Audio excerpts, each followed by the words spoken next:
นางยมก็มาลามือนี่เนอคอยทั้งสองทั้งสามมายามหมู่เจ้านี่นาทั้งแม่นกว่าคอยมายามเมื่อและสู้เจ้าก็พร้อมกันมายามกันด้วยได้หรืออายคำมวนกันเล็กแม่นสุ่ม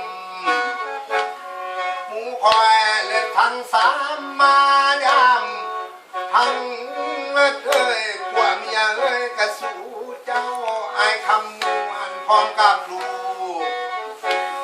หลานเจ้าผู้สู่คนนี่เด้อกว่าคอยกาเลือดพร้อมกันมาด้วยได้เทลานาขอเลือดเธอสุ่มหูเจ้าจงอาภัยหลายหลายที่เทเนอ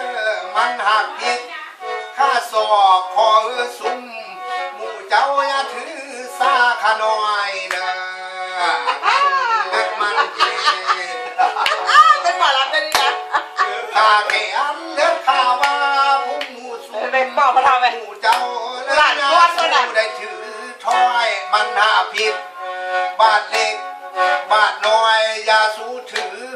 เอาบาปเอากรรมเมื่อเด้อไอ้คำหมวนป้า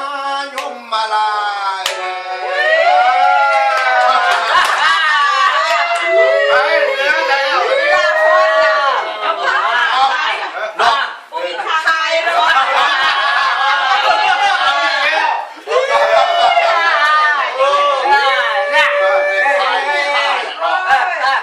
นี่ไอ้ขมวดลูกสาวลาลืมปัญญาของเมีย